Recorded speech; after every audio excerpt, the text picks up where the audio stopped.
नमस्कार मित्रों, last lecture में આપણે ईएमएफ શ્રેણી અને સ્પર્ધાત્મક પરીક્ષાઓમાં પૂછાયેલા કેટલાક એમસીક્યુ પર ફોકસ કર્યું હતું કે કોણ પ્રબળ ઓક્સિડાઇઝિંગ એજન્ટ છે, કોણ રિડ્યુસિંગ એજન્ટ છે, એટલે કે કોણ પ્રબળ ઓક્સિડેશન કરતા છે, કોણ પ્રબળ રિડક્શન કરતા છે, એના વિશે આપણે લાસ્ટ લેક્ચરમાં ફોકસ કર્યું. આજનું એના પછીનું જે લેક્ચર છે એની અંદર એક મહત્વના ટોપિક ઉપર ડિસ્કસ કરવા જઈ રહ્યા છીએ કે વિદ્યુત રાસાયણિક કોષ અને પ્રક્રિયાની ગિબ્સ ઉર્જા અથવા ગિબ્સ મુક્ત ઉર્જા પણ કહેવાય. ગિબ્સ નામના વૈજ્ઞાનિકે આની ખોજ કરેલી માટે તેને ગિબ્સ મુક્ત ઉર્જા તરીકે પણ ઓળખવામાં આવે છે. તો પહેલો પ્રશ્ન એ છે આજનો કે વિદ્યુત રાસાયણિક કોષ અને પ્રક્રિયાની ગિબ્સ ઉર્જા ગેલ્વેનિક કોષ દ્વારા થયેલ પ્રતિવર્તીય વિદ્યુત કાર્ય એ મુક્ત ઉર્જાના ઘટાડા બરાબર હોય છે. પહેલો પોઈન્ટ છે કે ગેલ્વેનિક કોષ દ્વારા થયેલ કોઈપણ વિદ્યુત કાર્ય એ હંમેશા એ મુક્ત ઉર્જાના ઘટાડા બરાબર જ હોય. ઘટાડો થાય કે વધારો થાય કે હંમેશા ફેરફાર કહેવાય છે. અને એટલા માટે એમ કહેવાય કે W electrical is equal to delta G, એટલે કે વિદ્યુત કાર્ય હંમેશા મુક્ત ઉર્જાના ફેરફાર બરાબર હોય. તમને એમ થાય કે W ઇલેક્ટ્રિકલ એટલે શું? આપણે 11મા ધોરણની અંદર કાર્યની બે થિયરીમાં જોઈ ચૂકેલા છે. કાર્ય બે પ્રકારના હોય, એક વિદ્યુત કાર્ય, બીજો યાંત્રિક કાર્ય. જે પ્રણાલીમાં આયનો વચ્ચે પ્રક્રિયા થતી હોય ત્યાં વિદ્યુત કાર્ય મહત્વનું છે, અને જે પ્રણાલીમાં પ્રક્રિયા થતા લાગુ પડેલા બાહ્ય દબાણની હાજરીમાં કદમાં ફેરફાર થતો હોય ત્યાં યાંત્રિક કાર્ય મહત્વનું છે. તો કાર્ય બે પ્રકારના છે, વિદ્યુત કાર્ય, બીજું યાંત્રિક કાર્ય. અહીં મોટાભાગે ડેનિયલ કોષની અંદર આયનો વચ્ચે પ્રક્રિયા થતી હોવાના કારણે આપણે વિદ્યુત કાર્યને પ્રાધાન્ય આપીશું, અને એટલા માટે વિદ્યુત કાર્ય માટે આપણે લીધું છે W ઇલેક્ટ્રિકલ. અને W electrical is equal to delta G. તો એક વસ્તુ યાદ રાખો કે ગેલ્વેનિક કોષ દ્વારા થયેલ વિદ્યુત કાર્ય હંમેશા મુક્ત ઉર્જાના ફેરફાર બરાબર હોય છે. પણ એના પછી બીજો પ્રશ્ન આવે કે W ઇલેક્ટ્રિક એટલે શું, વિદ્યુત કાર્ય એટલે શું, વિદ્યુત કાર્ય કેવી રીતે આપણે રન કરી શકીએ અને વિદ્યુત કાર્ય કેવી રીતે મેળવી શકીએ. તો વિદ્યુત કાર્ય એ કોષનો પોટેન્શિયલ અને તેનો કુલ વીજભાર એનો ગુણાકાર છે. Q બરાબર તો W electrical is equal to delta G, અને W electrical is equal to E cell multiply Q. કોષનો પોટેન્શિયલ અને કુલ વીજભારનો ગુણાકાર છે W ઇલેક્ટ્રિકલ, એટલે કે વિદ્યુત કાર્ય. પણ પ્રશ્ન બીજો એ બી થાય કે E સેલ ની આપણે ગણતરી આપણે લાસ્ટ લેક્ચરમાં જોઈ ચૂકેલા છીએ કે E cell is equal to E right side minus E left side. પણ Q ની ગણતરી કરવાનો બહુ મહત્વનો પ્રશ્ન છે. તો Q નું કેલ્ક્યુલેશન કરવા માટે Q બરાબર એક ઇલેક્ટ્રોનનો વીજભાર મલ્ટીપ્લાય ઇલેક્ટ્રોનની કુલ સંખ્યા. એક ઇલેક્ટ્રોનનો જે વીજભાર છે એ 1.6022 મલ્ટીપ્લાય 10⁻⁻19 કુલમ છે, અને કુલ ઇલેક્ટ્રોનની સંખ્યા એ n મલ્ટીપ્લાય 6.022 મલ્ટીપ્લાય 10⁻23 પર મોલ. આ બંનેનું મલ્ટીપ્લિકેશન કરીએ, n ને આપણે બહાર લઈ દઈએ તો n ગુણ્યા 96485 કુલમ પર મોલ. પણ 1 ફેરાડે બરાબર 96485 કુલમ પર મોલ. તો ધેટ મીન્સ કે આને n ફેરાડે કહી શકાય. તો q ની વેલ્યુ આપણી જોડે આવી ગઈ n ફેરાડે. તો q n ફેરાડે, અને આ જે q ની જે કિંમત છે એ ઉપરના સમીકરણમાં મૂકવાની છે n ફેરાડે. તો W electrical is equal to E cell multiply n Faraday, એટલે કે n f E સેલ આવું થયું. અને એ કિંમતને જો એના ઉપરના સમીકરણમાં ટ્રાન્સફર કરીએ તો ડેલ્ટા G બરાબર n f E સેલ. જો કોષ પ્રમાણિત અવસ્થામાં હોય, એટલે કે આખા કોષની અંદર જે ટેમ્પરેચર છે એ 298 કેલ્વિન ટેમ્પરેચર હોય, જો દ્રાવણોમાં વપરાયેલ સાંદ્રતા 1 મોલર હોય અથવા તો વાયુ વિદ્યુત ધ્રુવ હોય તો તેનું દબાણ 1 બાર હોય, તો આવા સંજોગોમાં કોષ પ્રમાણિત અવસ્થામાં છે. અને પ્રમાણિત અવસ્થામાં ડેલ્ટા G ના સ્થાને ડેલ્ટા G ના બદલે ડેલ્ટા G નોટ અને E સેલ ના બદલે E સેલ નોટ લખવામાં આવે છે, એટલે કે E નોટ સેલ લખવામાં આવે છે. તો એવા સંજોગોમાં delta G not is equal to minus n E not cell. જો કોષ પ્રમાણિત અવસ્થામાં હોય તો, અને જો કોષ બિન પ્રમાણિત સ્થિતિમાં હોય તો નોર્મલ લખવાનું છે, તો ઉપર નોટ લખવાની જરૂર નથી. તો delta G is equal to minus n E cell. મિત્રો આ તમને આખું સાબિતી બતાવી છે, પણ આપણી જે ટેક્સ્ટ બુક છે, વર્તમાન ટેક્સ્ટ બુકમાં આ સાબિતી આપેલી નથી. આ ફક્ત તમારા નોલેજ માટે આપેલી છે કે આ ઇક્વેશન કેવી રીતે પ્રસ્થાપિત થઈ ગઈ. બુકમાં ડાયરેક્ટ લખેલું છે, બુકમાં ખાલી આ એક વાક્ય લખેલું છે, આ વાક્ય લખ્યું છે અને પછી સીધું લખી નાખ્યું છે ડેલ્ટા G બરાબર -NF E સેલ. અને જો કોષ પ્રમાણિત અવસ્થામાં હોય તો delta G not is equal to -NF E not cell. પણ વાસ્તવિક થિયરી જે છે એની પાછળ જે સંકળાયેલી થિયરી છે એ આ છે.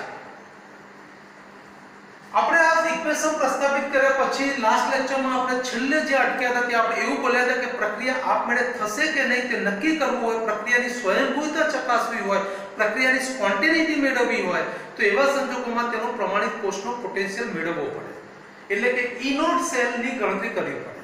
અને E નોટ સેલ જો પોઝિટિવ હોય તો પ્રક્રિયા આપમેળે થશે અને E નોટ સેલ જો નેગેટિવ હોય તો પ્રક્રિયા આપમેળે થશે નહીં. તો અહીંયા E નોટ સેલ જો પોઝિટિવ હોય તો delta G not is equal to negative થઈ જશે. આ ઇક્વેશનમાં મૂકીશું, જો આ વેલ્યુ પોઝિટિવ મૂકીશું તો ડેલ્ટા G નોટ નેગેટિવ થઈ જશે. અને ડેલ્ટા G નોટ નેગેટિવ થાય તો પણ કહી શકાય પ્રક્રિયા આપમેળે થશે, કારણ કે E not cell greater than 0 છે. એટલે E નોટ સેલ જો ગ્રેટર ધેન 0 હોય તો delta G not less than 0 થશે, પ્રક્રિયા આપમેળે થશે. E નોટ સેલ જો નેગેટિવ હશે તો નેગેટિવ પોઝિટિવ થશે, તો delta G not is equal to positive, તો પ્રક્રિયા આપમેળે થશે નહીં. તો પ્રક્રિયાની સ્પોન્ટેનિટી આપણે ચેક કરી શકીએ કે આપણને જે કોષ આપ્યો છે વિદ્યુત રાસાયણિક કોષમાં એનોડ છે, કેથોડ છે, એ બેને ભેગા કરીશું તો શું પ્રક્રિયા આપમેળે થશે? પ્રક્રિયા નહીં થાય. તો એની સ્પોન્ટેનિટી ચકાસવા માટે આ તો આપણે એક પેરામીટર જોયું, લાસ્ટ લેક્ચરમાં જોઈ ગયા હતા. જે લાસ્ટ વિડિયો હતો એનો જે છેલ્લો પોર્શન હતો એમાં E નોટ સેલ ઉપર આપણે ફોકસ કર્યું. આજે એક નવો બીજો પેરામીટર જોયો, સ્ટાન્ડર્ડ ગિબ્સ ચેન્જ. પ્રમાણિત મુક્ત ઊર્જાનો ફેરફાર અને તેના આધારે પણ પ્રક્રિયાની આપમેળે થવાની વૃત્તિનું પરિમાણ નક્કી કરી શકાય છે કે પ્રક્રિયા આપમેળે થશે તો પ્રક્રિયા નહીં થાય. બેની વચ્ચેનો સંબંધ નેગેટિવ છે. એટલે કે E નોટ સેલ જો પોઝિટિવ હશે તો આ નેગેટિવ હશે, આ નેગેટિવ હશે તો આ પોઝિટિવ હશે. અને તમને ખબર છે કે E નોટ સેલ પોઝિટિવ હશે તો પ્રક્રિયા થશે, તેનો અર્થ એ કે ડેલ્ટા G નોટ નેગેટિવ હશે તો આપમેળે થશે પ્રક્રિયા, એવું કહી શકાય. આની અંદર એક ત્રીજો એક પોઈન્ટ ઉમેરીએ છીએ કે પ્રમાણિત મુક્ત ઊર્જાનો ફેરફાર અને સંતુલન અચળાંક વચ્ચેનો જે સંબંધ છે delta G not is equal to -RT ln K. આ સંબંધ 11મા ધોરણમાં ઉષ્માગતિશાસ્ત્ર એટલે કે થર્મોડાયનેમિક્સમાં આના ઉપર આપણે આ સમીકરણ પ્રસ્થાપિત કરી ચૂક્યા છીએ. -RT ln K છે natural log. ln means natural log. Natural log રૂપાંતર સામાન્ય લઘુગુણકમાં જો કરવું હોય તો એને 2.303 વડે મલ્ટીપ્લાય કરવું પડે. તો -2.303 RT log K. એના પછીનું નેક્સ્ટ ઇક્વેશન આવ્યું. આ સમીકરણની લેફ્ટ સાઈડ જોશો તો ડેલ્ટા G 0 છે. આ સમીકરણની લેફ્ટ સાઈડ જોશો તો પણ ડેલ્ટા G 0 છે. જ્યારે બે સમીકરણની જો લેફ્ટ હેન્ડ સાઈડ સરખી હોય તો right hand side always compare કરી શકાય. તો આ બંનેને કમ્પેર કરી લઈએ તો એના પછીનું નેક્સ્ટ ઇક્વેશન આવી જશે. અને નેક્સ્ટ ઇક્વેશન આવ્યા પછી log k ના સૂત્રનો કરતા બનાવીએ તો log k = -NF E not cell divide by 2.303 RT. અહીંયા તમે જુઓ E નોટ સેલનો પાછો ફરીથી ઉપયોગ આવ્યો કે E નોટ સેલ જો પોઝિટિવ હશે તો એનો અર્થ એમ થયો કે k ની વેલ્યુ ગ્રેટર ધેન 1 બનશે. એટલે કે બે ડાયરેક્ટ રિલેટેડમાં છે, આમાં કોઈ નેગેટિવ સાઇન નથી અહીંયા. એટલે E નોટ સેલ જો ગ્રેટર ધેન 0 થશે તો k ગ્રેટર ધેન 1 થશે અને પ્રક્રિયા આપમેળે થશે. જો E નોટ સેલ જો નેગેટિવ હશે તો k લેસ ધેન થશે તો પ્રક્રિયા આપમેળે નહીં થઈ શકે. તો અહીંયા પણ સ્પોન્ટેનિટીનું ત્રીજું પેરામીટર ઉમેરાય અને એ છે સંતુલન અચળાંક. તો કોઈ પણ પ્રક્રિયા આપમેળે થશે કે પ્રક્રિયા આપમેળે નહીં થાય, પ્રક્રિયાની સ્વયંભૂતા ગમે ત્યારે નક્કી કરવી હોય તેના માટેના ત્રણ પેરામીટર છે. એક પેરામીટર છે પ્રમાણિત કોષનો potential E not cell. Number 2 delta G nought એટલે કે પ્રમાણિત મુક્ત ઊર્જાનો ફેરફાર. અને નંબર 3 સંતુલન અચળાંક. આ ત્રણેય પેરામીટરનો તમે ગમે ત્યારે ગમે તે એમસીક્યુમાં જે ડેટા આપેલો હોય ડેટાના આધીન રહીને તમે કોઈ પણ પેરામીટરની મદદથી તમે એનું ઇવેલ્યુએશન કરી શકો અને તમે ફાઇન્ડ આઉટ કરી શકો કે પ્રક્રિયા આપમેળે થશે કે પ્રક્રિયા આપમેળે નહીં થાય. એના માટે પ્રક્રિયાની સ્વયંભૂ તમે અમને બતાવી છે. આ ઇક્વેશનનો એક ઉપયોગ કર્યો છે, એક આ ઇક્વેશન છે, બેની મદદથી આપણી જોડે આ સમીકરણ આવ્યું. અને એનો આપણે મોસ્ટલી ઉપયોગ કરીશું delta G not less than 0 હશે તો પ્રક્રિયા આપણે થશે તો એનો ટાઈમ તો અહીંયા જો લેસ ધેન હશે તો માઈનસ માઈનસ પોઝિટિવ થઈ જશે તો k ગ્રેટર ધેન 1 થશે k ગ્રેટર ધેન 1 થશે તો પ્રક્રિયા આપણે થશે જો ડેલ્ટા G નોટ એ ગ્રેટર ધેન 0 હશે તો એનો ટાઈમ થયો કે k એ ડેલ્ટા G નોટ એ ગ્રેટર ધેન 0 હશે તો k લેસ ધેન હશે અહીંયા ગ્રેટર હશે તો અહીંયા લેસ હશે અહીં લેસ હશે તો અહીંયા ગ્રેટર હશે ઇક્વલ ટુ માં ઇક્વલ ટુ હશે अगर k = 1 હશે log 1 0 હશે તો ઓલવેઝ આ બધું પેરામીટર 0 થઈ જશે ડેલ્ટા G0 બરાબર પણ 0 પ્રક્રિયા સંતુલન સ્થિતિમાં છે એવું આપણે કહી શકીશું તો એક મહત્વની થિયરી આપણે જોઈ ગયા કે વિદ્યુત રાસાયણિક કોષ અને પ્રક્રિયાની ગિબ્સ મુક્ત ઉર્જા તમને આ સાબિતી બતાવવા પાછળનો જે પર્પસ એનું જે રીઝન એક જ છે કે ચોપડીમાં જે વાક્યો મૂકેલા છે કેટલીક વખત એના MCQ પ્રકારના પણ વાક્યોમાંથી એનો ઉપયોગ કરાય કે ભાઈ એને માટે એમ તમને પૂછી શકે કે વિદ્યુત કાર્ય એ શું છે વિદ્યુત કાર્ય એ કયા બે પરિબળનો ગુણાકાર છે તો તમને ખ્યાલ હોવો જોઈએ કે સેલ પોટેન્શિયલ એટલે કે કોષનો પોટેન્શિયલ અને કુલ વીજભારનો ગુણાકાર છે આની જગ્યાએ તમે 4 MCQ માં ઓપ્શન તમને મલ્ટીપલ ચોઇસ ક્વેશ્ચનમાં આપી શકે તો આ એક થિયરી જોઈ ગયા પછી નીચે દર્શાવેલ વિદ્યુત રાસાયણિક કોષ માટે પ્રમાણિત મુક્ત ઉર્જાનો ફેરફાર અને પ્રક્રિયાની સ્વયંભૂતા ચકાસો તમને એક એક્ઝામ્પલમાં આવી જનરલ એક હિન્ટ્સ રકમ આપેલી છે એની નીચે તમને એક આખો વિદ્યુત રાસાયણિક કોષ ડેનિયલ કોષ આપેલો છે કેટલીક વાર એવું પણ થાય કે નીચે દર્શાવેલ વિદ્યુત રાસાયણિક કોષ છે એની જગ્યાએ તમને ડાયરેક્ટ એવું કહી દે કે ડેનિયલ કોષ માટે તો ડેનિયલ કોષ જ્યારે કહેવામાં આવે તો પછી તમારે તમારી જાતે વિચારવાનું રહે છે કે ડેનિયલ કોષમાં એનોડ શું છે અને કેથોડ શું છે તો એવા સંજોગોમાં આ જે આખું જે વિદ્યુત રાસાયણિક કોષનું સાંકેતિક નિરૂપણ જે આપેલું છે એ તમને નહીં આપેલું જો અહીંયા ડેનિયલ કોષ મૂકેલો હશે તો પણ નોર્મલી બહુ ટ્વિસ્ટિંગ કરવું હોય તો આનો સહારો લેવો પડે બાકી તો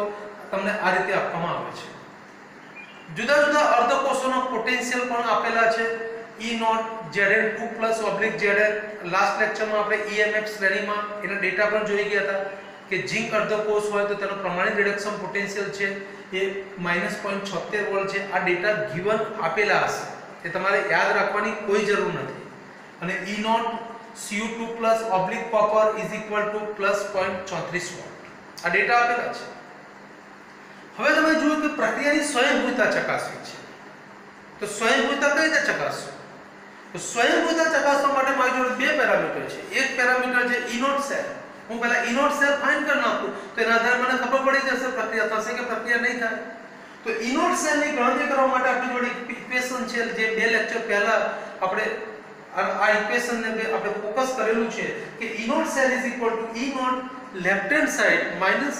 E0 જે ઇક્વેશન છે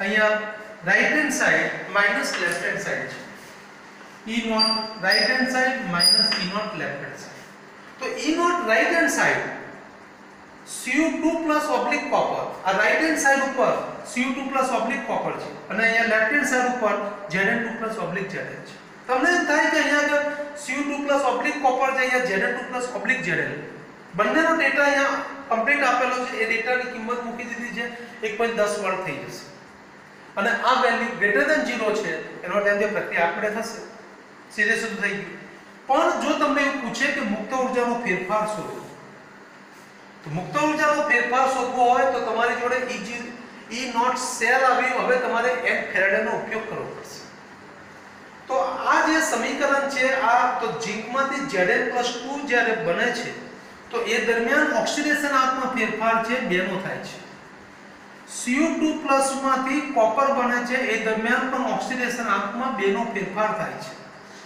તેનો ટાઈમ છે કે N એક કોષની સંતુલિત પ્રક્રિયામાં ઓક્સિડેશન આંકમાં થતો ફેરફાર છે તો અહીંયા પણ બેનો ફેરફાર છે અહીંયા પણ બેનો ફેરફાર છે તો એનો ટાઈમ થયો કે આ જે સમીકરણ છે એમાં E0 સેલની વેલ્યુ આપણી જોડે 1.10 વોલ્ટ છે 1.10 વોલ્ટ જ મૂકીએ N ની વેલ્યુ આપણી જોડે ઓલરેડી અવેલેબલ છે અને એ વેલ્યુ છે 2 અને ફેરાડેની વેલ્યુ છે 1 ફેરાડે બરાબર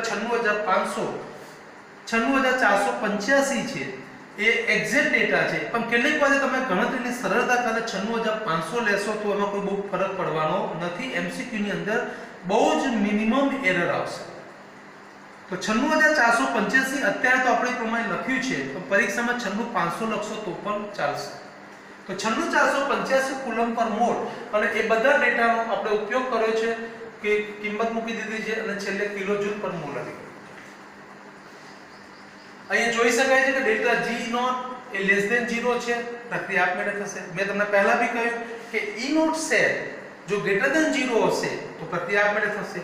તો આ ગ્રેટર ધેન 0 જે પ્રક્રિયા આપમેળે થશે તેનો અર્થ એ કે delta G not less than 0 જ મળવાનું છે, અને જો એ લેસ ધેન 0 હશે તો પ્રક્રિયા આપમેળે થશે, એ એકદમ નક્કી થઈ શકે છે. આ જ રીતે તમે EMF શ્રેણીમાંથી તમને એક આ પ્રકારે કોષ આપેલો હોય, વિદ્યુત રાસાયણિક કોષ, કે જેમાં નિકલ ઓબ્લિક નિકલ જે રિએક્શન છે, તમને આ એક્ઝામ્પલ બી ગણાઈ લઈએ એટલે તમને ખ્યાલ બી આવી જશે. તો હું માનું છું કે અહીં સુધી તમારે બધું ક્લિયર છે, બરાબર છે. હવે તમને નિકલ ઓબ્લિક 2H+ એક્વિયસ તમને આ પ્રમાણે એક કોષ આપેલો હોય,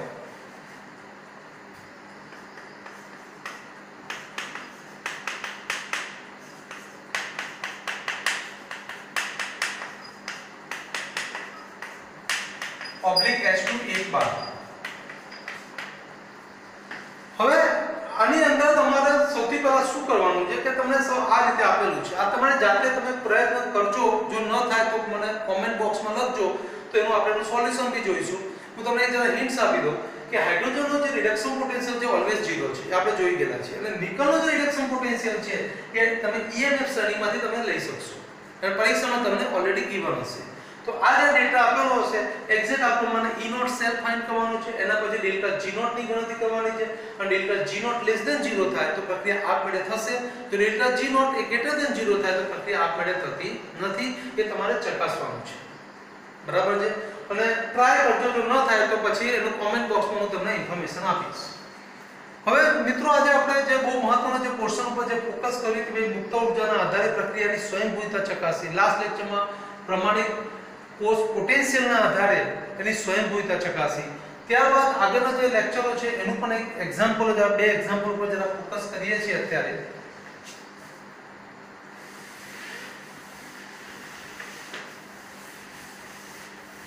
તો આ રીતે તમે પણ જે આજની જે થિયરી જે ચલાવી છે એ થિયરી જરા એકવાર ચેક કરી લેજો. એના એક્ઝામ્પલ પણ જે રીતે બતાવેલા છે એ પ્રમાણે એક્ઝામ્પલ તમારે કેલ્ક્યુલેટ કરવાના છે, અને ત્યારબાદ આ જે રકમ છે એ રકમ જરા જોઈ લઈએ. 298 કેલ્વિન તાપમાને નીચે આપેલા પ્રમાણિત અર્ધકોષનો ઉપયોગ કરવાનો છે, અને એ અર્ધકોષના ઉપયોગથી બનતા કોષનું સાંકેતિક નિરૂપણ કરવાનું છે. હવે એક યાદ રાખો,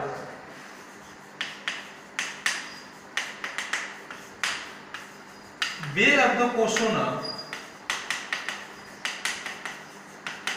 રિડક્શન પોટેન્શિયલ પૈકી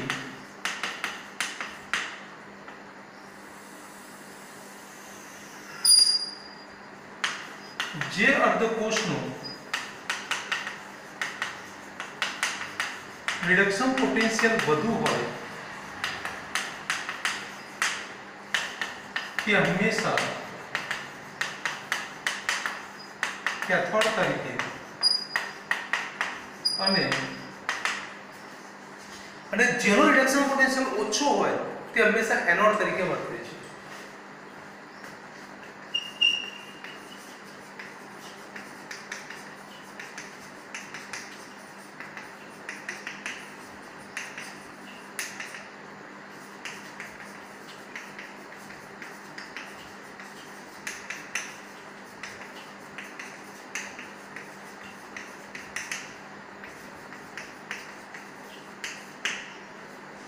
આપ યાદ રાખવાનું છે, બે અર્ધકોષોના રિડક્શન પોટેન્શિયલ પૈકી જે અર્ધકોષનો રિડક્શન પોટેન્શિયલ વધુ હોય તે હંમેશા કેથોડ તરીકે, અને જેનો રિડક્શન પોટેન્શિયલ ઓછો હોય તે હંમેશા એનોડ તરીકે વર્તે છે. હવે આ પહેલું જે એક્ઝામ્પલ મૂકેલું છે આ કોમન છે, આ ફાઇન્ડ કરવાનું છે. આપણી જોડે બે એક્ઝામ્પલ છે, એમાંથી હું તમને પહેલો એક્ઝામ્પલ કરાવું છું. E0 Mg2+/Mg = -2.37 વોલ્ટ અને E0 CO2+/copper = -0.28 વોલ્ટ. આ ડેટા તમને ગિવન છે. કોઈપણ અર્ધકોષોના રિડક્શન પોટેન્શિયલનો જે ડેટા છે એ હંમેશા EMF શ્રેણીમાંથી તમને મળી જશે, પરીક્ષામાં આપેલો હશે, યાદ રાખવાની કોઈ જરૂર નથી. હવે કોષનું સાંકેતિક નિરૂપણ કરવું છે, તો તો આ બે અર્ધો કોષોમાં તમે પહેલા ચેક કરી લો કે બંને રિડક્શન પોટેન્શિયલ છે, કોઈ ઓક્સિડેશન પોટેન્શિયલ તો નથી ને. તો અહીંયા આનો ઓક્સિડેશનાંક +2, આનો 0, 2 માંથી 0 ઓક્સિડેશનાંકમાં ઘટાડો, પ્રક્રિયા રિડક્શન. આમાં પણ 2 માંથી 0 ઘટાડો, પ્રક્રિયા રિડક્શન. તો નોટ ધ્યાન દે, બંને રિડક્શન પોટેન્શિયલ છે, બંનેની સિસ્ટમ એક સરખી છે. તો કોષનું સાંકેતિક નિરૂપણ કરવા માટે આપણે એવું કહ્યું કે ભાઈ જે અર્ધ કોષનું રિડક્શન પોટેન્શિયલ વધુ છે તે હંમેશા કેથોડ તરીકે. તો આ બંનેમાંથી કોનો ડેટા વધારે છે, કોણ વધારે છે, કોનું મૂલ્ય વધારે છે? તો આ બહુ સરળતાથી તમે નક્કી કરી શકો કે આ બંનેમાંથી માઇનસમાં જેટલું મૂલ્ય ઓછું હોય એ મૂલ્ય હંમેશા વધુ કહેવાય. અને એનો અર્થ એમ થયો કે કોબાલ્ટ જે છે એ વધારે મૂલ્ય ધરાવે છે, એની કમ્પેરમાં આ મૂલ્ય ઓછું છે. અને ઓછું હોય તે હંમેશા એનોડ તરીકે વર્તે, અને એનોડ હંમેશા ડાબી બાજુ હોય. તો આ એનોડ ડાબી બાજુ છે, કેથોડ જમણી બાજુ છે. એનોડ માઇનસ તરીકે રિપ્રેઝન્ટ કરાય અને કેથોડ હંમેશા પ્લસ તરીકે રિપ્રેઝન્ટ કરી શકાય. અને Mg/Mg+2 Mg/Mg2+ ક્ષાર સેતુ અને CO2+ કોપર. મેં તમને પહેલા બી કહ્યું ક્ષાર સેતુની બંને બાજુ હંમેશા આયનો હોય, અને આયનો જે છે એને સાંદ્રતા અહીંયા કોષ પ્રમાણિત સ્થિતિમાં છે એટલે સાંદ્રતા બંનેની 1 મોલારિટી છે. તો આ કોષનું સાંકેતિક નિરૂપણ થઈ ગયું.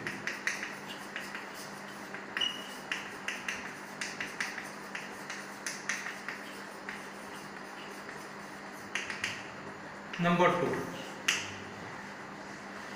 કોષની પ્રક્રિયા લખી છે. તો કોષ પ્રક્રિયા લખવા માટે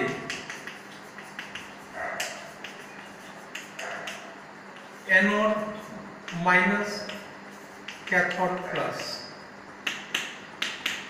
જો ક્ષાર સેતુની હંમેશા ડાબી બાજુ એનોડ હોય, તેની જમણી બાજુ હંમેશા કેથોડ હોય. તો લખાય આવું Mg2+ +2 ઇલેક્ટ્રોન. અહીંયા વિચારીએ cobalt CO2+ +2 electron, it gives cobalt. બંનેનું ટોટલ કરીએ તો મળી જશે કોષ પ્રક્રિયા. 2 ઇલેક્ટ્રોન બંને બાજુથી રિજેક્ટ થઈ જશે. Mg solid CO2+ Mg2+ plus cobalt solid. તો આ કોષ પ્રક્રિયા થઈ. તો આપણી જોડે બીજું ઓપ્શન પણ ક્લિયર થઈ ગયું કે ભાઈ કોષ પ્રક્રિયા કઈ રીતે કેલ્ક્યુલેટ કરી શકાય, સાંકેતિક નિરૂપણ કઈ રીતે. અને ત્યારબાદ ત્રીજું છે પ્રમાણિત કોષ પોટેન્શિયલની ગણતરી. તો એના પછી નંબર 3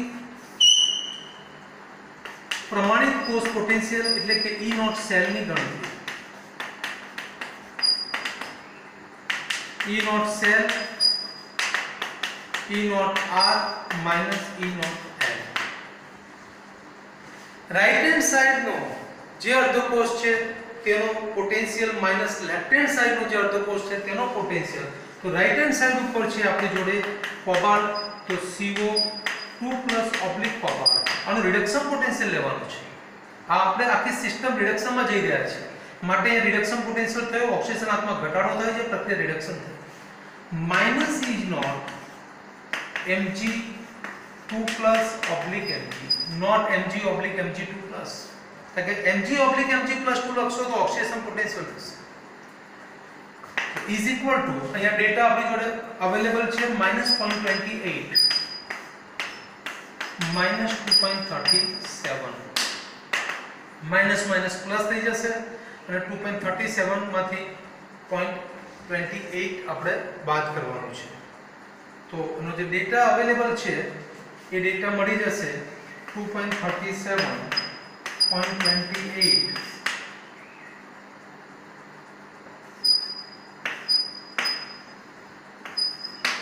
2.09 વોલ્ટ. તેના પછીનું આપણી જોડે આવી ગયું કે ભાઈ E0 cell is equal two E0R minus E0L. તમે કદાચ આમાં ઇક્વેશનમાં જો વધારે હજી જો ક્લિયર કરવો તો E0 red cathode minus E0 red anode આ પણ લખી શકો. એટલે કે કેથોડનો પ્રમાણિત રિડક્શન પોટેન્શિયલ માઈનસ એનોડનો પ્રમાણિત રિડક્શન પોટેન્શિયલ. તો કેથોડ તરીકે આપણી જોડે કોબાલ્ટ છે, તો કોબાલ્ટનો રિડક્શન પોટેન્શિયલ આપેલો છે, એનોડનો રિડક્શન પોટેન્શિયલ એ મૂકી દો, બંને રિડક્શન પોટેન્શિયલ કર્યું તો એનો ઇક્વેશનનો આન્સર આવી જાય છે 2.09 વોલ્ટ મળે છે. તો આ આન્સર થઈ ગયો. તો આ રીતે તમને આ એક એક્ઝામ્પલ આપેલો છે, પહેલો એક્ઝામ્પલ. તો આ પહેલા એક્ઝામ્પલનો આન્સર થઈ ગયો. એના પછી એનો જે બીજો એક્ઝામ્પલ આપેલો છે તે પણ તમે આ રીતે કેલ્ક્યુલેટ કરી શકશો. બે અર્ધકોષો આપેલા છે, બે અર્ધકોષમાંથી તમારે નક્કી કરવાનું છે કયા અર્ધકોષનો રિડક્શન પોટેન્શિયલ વધુ છે.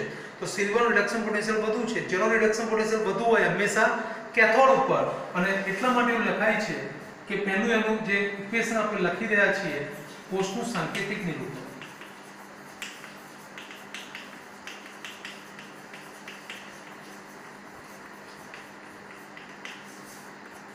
Anode minus cathode plus. Anode હંમેશા ડાબી બાજુ, કેથોડ હંમેશા જમણી બાજુ, અને આ બંનેમાંથી આનું રિડક્શન પોટેન્શિયલ વધુ છે માટે તે કેથોડ તરીકે, તો એને આ રીતે લખી શકાય Ag પ્લસ ઓબ્લિક Ag, અને અહીંયા લખાશે ઝિંક ઓબ્લિક Zn2 પ્લસ, અને ક્ષાર છે.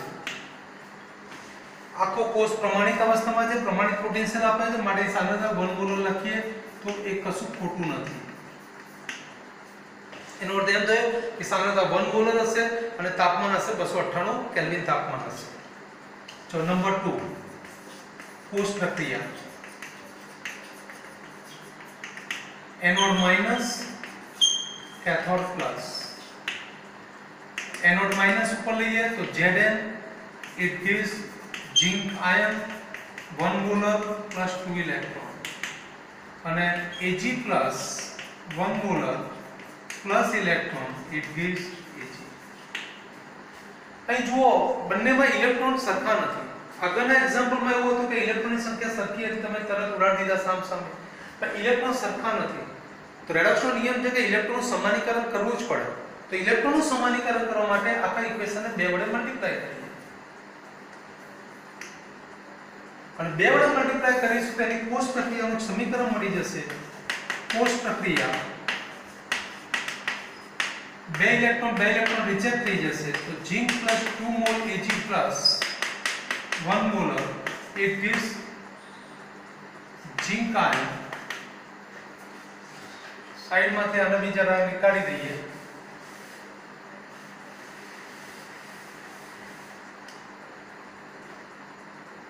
1 molar plus 2 mol Ag solid. જુઓ ઘણી વખત ઘણા વિદ્યાર્થી મિત્રો આવી મિસ્ટેક કરે છે કે 2 વડે મલ્ટીપ્લાય કરે, તો સાંદ્રતાને પણ 2 વડે મલ્ટીપ્લાય કરે છે, 2 મોલર કરે છે, પણ એક ખોટી વસ્તુ છે. કારણ કે આને 2 વડે મલ્ટીપ્લાય કરવામાં આવે છે, પણ તેની સાંદ્રતાની જે 1 મોલર સાંદ્રતાની જે વ્યાખ્યા છે એમાં કોઈ ફેર નથી પડતો. કે મોલારિટી એટલે મોલ પ્રતિ લિટર, 1 લિટરમાં રહેલા દ્રાવ્યના મોલની સંખ્યા જેને મોલારિટી કહેવાય. તો 1 લિટરમાં જેટલા મોલ હતા એ મોલની સંખ્યા તો અચળ જ રહી છે. તમે અહીંયા ઇલેક્ટ્રોનનું સમાનીકરણ કર્યું છે, પણ સાંદ્રતાની વ્યાખ્યામાં કોઈ ફરક પડતો નથી, માટે Ag ની સાંદ્રતા 1 મોલર જ લખવાની છે. આ યાદ રાખજો. અને એના પછી ત્રીજું છે E નોટ સેલની ગણતરી.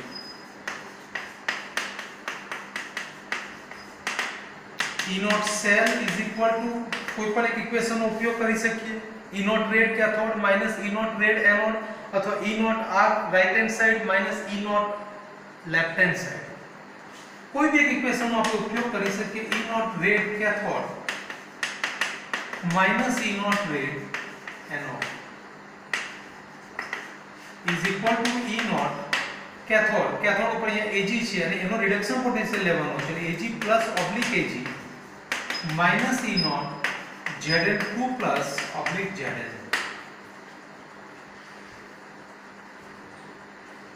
તો ઇઝ ઇક્વલ ટુ એનો આન્સર આવી જશે, અહીંયા કિંમત મૂકશો 0.80 minus minus 0.76, minus minus plus થઈ જશે, ટોટલ એનો આન્સર થઈ જશે 1.56 વોલ્ટ. અને આ કેલ્ક્યુલેશનની હવે કોઈ જરૂર જણાતી નથી.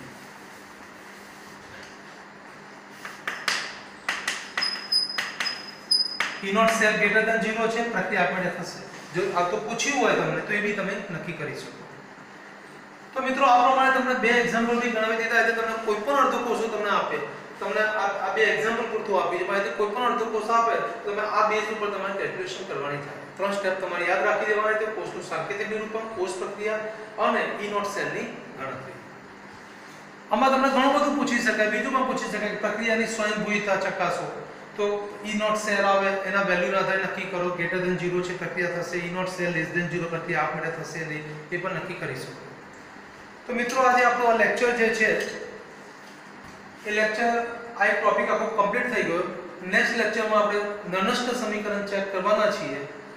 આ વિડિયો જો તમને ગમ્યો હોય તો તમે તેને લાઈક કરજો, તમે શેર કરજો અને બીજા નવા વિડિયો જોવા માટે આ ચેનલને સબસ્ક્રાઇબ કરવાનું અચૂક ચૂકતા નહીં. ઘણા બધા વિદ્યાર્થીઓ જે સબસ્ક્રાઇબ કરતા નથી, પણ સબસ્ક્રાઇબ કરજો કે જેના પરિણામે આવનાર સમયમાં નવા જે વિડિયો અમે મૂકીએ તે તમે ઈઝીલી તમે જોઈ શકો, તમને તરત મેસેજ મળી જાય. Thank you.